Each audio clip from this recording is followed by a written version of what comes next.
How's it going, guys? Ranger Squid here, coming at you with my top 25 most anticipated albums for 2020. Okay, to go at the beginning of the video. Okay, to cut back from the beginning of the video to the end of the video here really quick. Why in the fuck does my reaction video to My Chemical Romance have 500 views? You people are nuts, and I love the support. Thank you so much. I really appreciate it.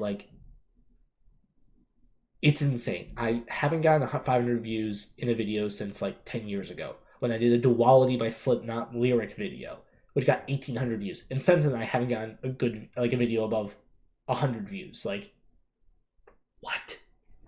Anyway, continue on with the video. Now, I already posted this on Twitter. I have all my top 50 right now up there, mainly because I wanted to do 50, but for this video, I just wanted to do 25 because I'm not going to go through all 50. I don't even know the last 15 to 20 bands that are in this list, and some of them are just on there to quite literally be on there as filler because I don't know all the bands. Like, for example, Emure is my number 50 because I'm not a fan of Emure itself, but they're on there because everyone loves them to death. So anyway, let's get right into the video. Also, if you notice that we're in a completely different room than the last few videos, that is because we're back into my computer room, which is where I recorded my album ranking videos originally, but we painted. We have no pictures around. That right there is where I'm sleeping right now because my uncle and cousin are up for the holidays. Sorry about that. I got interrupted once again, as always. Anyway, so right now, that's where I'm sleeping. This is where I'm living, basically. I have 3 monitors set up right now. It's really nice. I don't have a spot for my webcam, really. I'm using a candle right now. Like, quite literally a part of a candle. So, I don't know why I'm looking at where my webcam is to see how I look. Like, I'm going to be fine. Anyway, let's just get right into the fucking video, because I bet you guys are just like, why is he rambling? Why is he rambling? He needs to shut the fuck up and just go to his top 25. Anyway, number 25, Beartooth. Didn't release the best record in 2018, but I did enjoy it still. Wasn't my overall favorite. It was just like, they were standard metalcore like Wage War and I Prevail, and I just didn't really like it. I want them to go back to their aggressive stuff and disgusting stuff, more so than anything else. And those are the album names, not so much like aggressive, disgusting sound. Ocean's 8 Alaska, I really liked their old stuff, and I don't know if I fully like their newest stuff, but I definitely still want to check them out because I haven't given them a full chance yet. I've given a few songs a listen. I absolutely love them, but I haven't given them like a real full chance. Parkway Drive. Again, their last album was mainly forgettable except a few songs. Wishing Wells was absolutely incredible. Pray and Void, I believe it's called, or something like that. A couple of those songs are really, really good, and I really do enjoy their sound, but they got to release an album that I actually can remember more than a couple songs, because I don't remember half of that album. Silent Planet released one of the coolest albums and one of the most interesting albums of 2018. It wasn't one of my favorites, but it definitely caught my eye, and I'm really interested in seeing how they progress from here, because they released like The New Eternity, which was my favorite song off of that last album, and probably my favorite song from them other than maybe Panic Room. New Eternity is probably my favorite song by them. So The Ghost Inside, I've been hyped about them because of the fact that they did a tour in 2019 after their 2015 crash, which was absolutely wholesome, and I'm just really excited for it. I hope they release something. If they don't, then that's fine. I'm fine waiting until 2021. But if they are in the studio making stuff, then I am so freaking happy. The Plot on You, 100% so excited for. It's why it's above everything else. They were definitely a top 10 album for me for 2018. Not the best in my personal opinion, however, it had one of the best, just Disposable Fix is one of my favorite songs. I'll just put it on and just put that up to max volume and just wait for the drop, and it's just beautiful. Also, the music video for that is really good. Let's get on to the next ones. We have 19, we have Secrets. Now, Secrets is a little bit higher than Plan You because I really enjoy post-hardcore. It's one of my favorite genres. So Secrets just gets a little inch above the Plan You. I think that the last album from Secrets was still good. I just think that the Plan U's was a little bit better. But Secrets, I've listened to longer than the Plan U. Actually, it's funny enough, I saw Secrets with Chelsea Grin, I think, in Amity Affliction, like 2015. So that's how old I've known Secrets, and I didn't even realize I saw them until like 2 years later. And then we're going into our little symphonic metal area, which is Camelot and Epica at 18 and 17, respectively. Camelot released an okay album in 2018 or 2017, I forget which one. And Epica, I don't know what their last album was, I forget. Both I'm still excited for. I know that they may be releasing something in 2020. If anything, it's just an EP or a single, but I know them and they're going to put out something. It's minimum of 2 years, minimum 3 years for each one. Our Hollow, Our Home, they have to put out now because they were on a 1 year streak of putting out an album every year and they missed 2019. So I'm like, oh, okay, now 2020 is going to come around and they're going to put something out because their last album was really good. Just there's only so much you can listen to of about like mourning someone's death. Mainly because for me, I haven't experienced like a full on death in my like to someone close to me, like my grandparents or my parents or a really close friend or something. So I personally cannot fully enjoy the lyrics as much as I would love to. Anyway, number 15 is Primrose. Now, Primrose is a single man, as he put it, core fluid or just metalcore band that literally started in September, October. They put out their debut song, 2 debut songs, and then they just put out a third one about actually last week, last Friday, which was an absolute banger.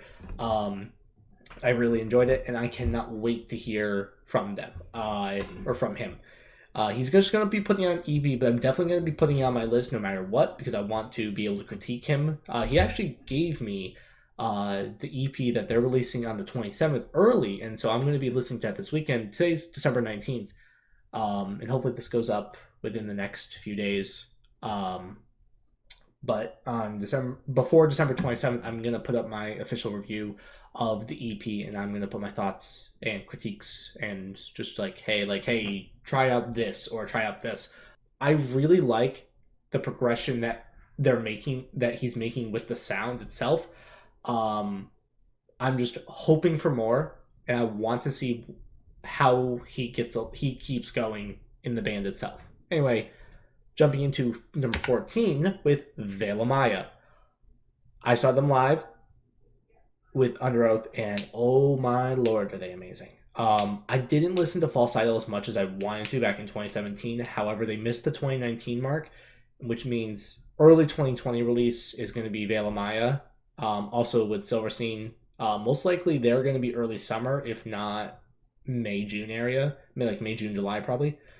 Silverstein I have been listening to since I literally was like a kid. Silverstein was one of the first bands I found because of 3 Days Grace, Green Day, so on and so forth. Number 12 is Ice Nine Kills, and they released it was a top 10 album for me of 2018. Absolute banger. I still need to check out their discography, but absolute banger. I'm excited for what they're going to do because their theme is horror, and then you can only really do so much with horror, but at the same time, there's so much expansive knowledge that you can learn about horror itself, and the horror genre, and the movies and the books and everything. I can't wait. I really can't wait. And then number 11 is Era. Now, Era put out an okay album in 2016, a better album in 2018, but I really, really, really miss the old Augment and stuff, like the early stuff. That's what I fell in love with Era, and I still love them. I still absolutely love them. I saw them live, and they were perfect. Saw them at the We Came as Romans tour last April. That was a really good show. Era was really good. I'm sorry, I haven't recorded in a while, so ums are a very big issue for me right now. If you don't hear many, it's because I cut them out in editing, which I'll leave a note right up here saying I did that, and right about now. Yep. Okay. Awesome. So let's go into number 10.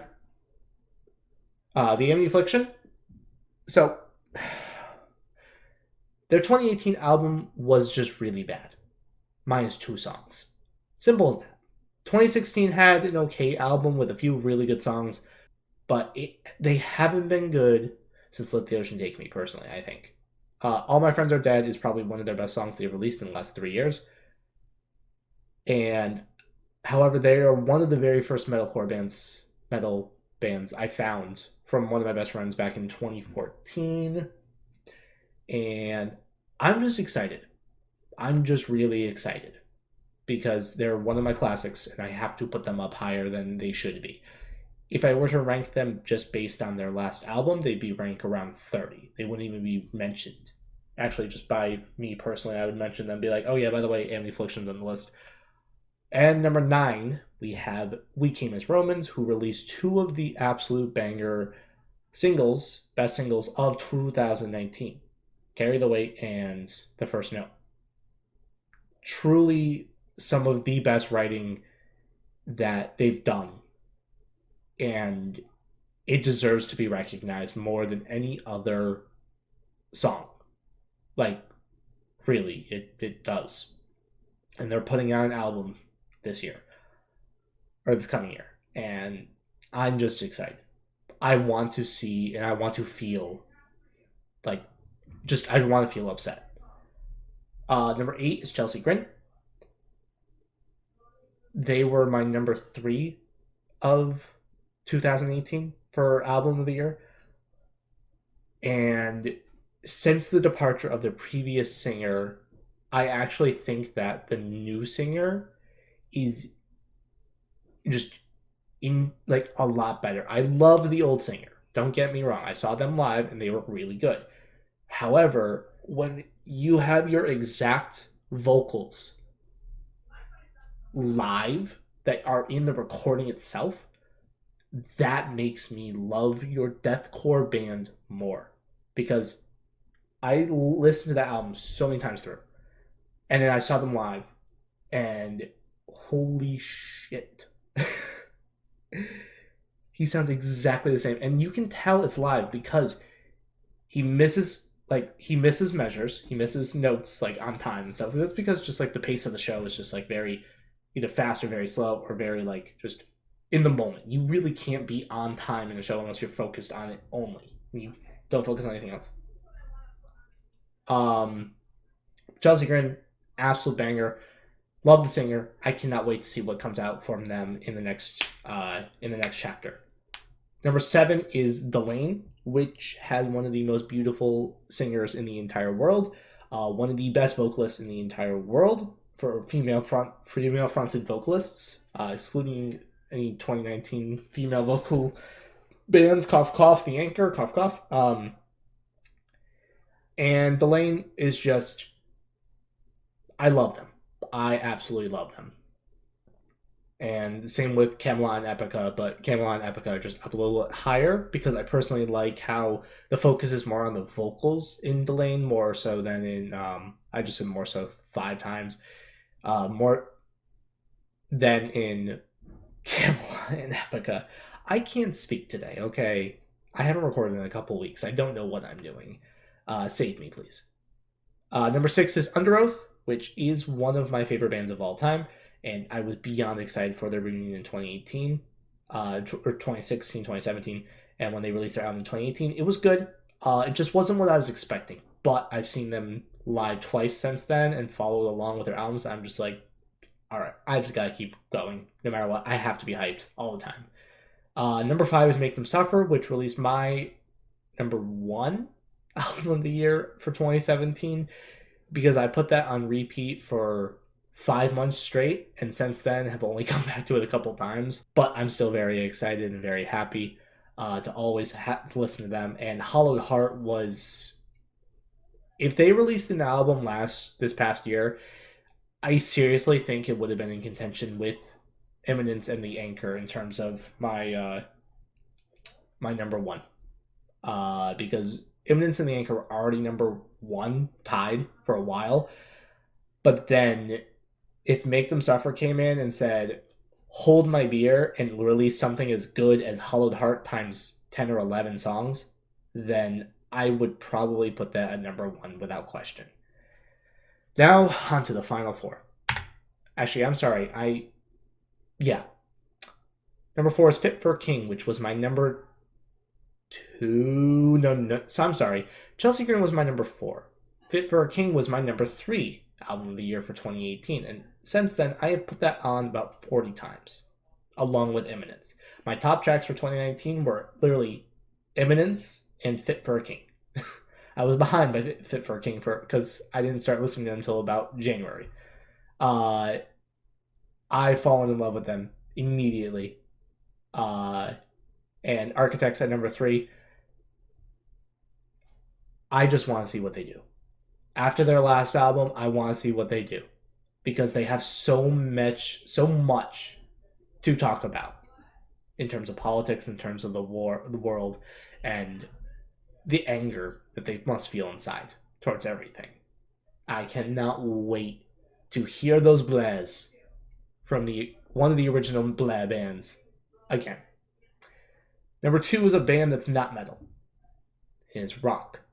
Rise Against. And it is truly one of my old favorites that has since then released really, really good material. However, their 2017 album, I wasn't the biggest fan of. However, their 2018 piano acoustic album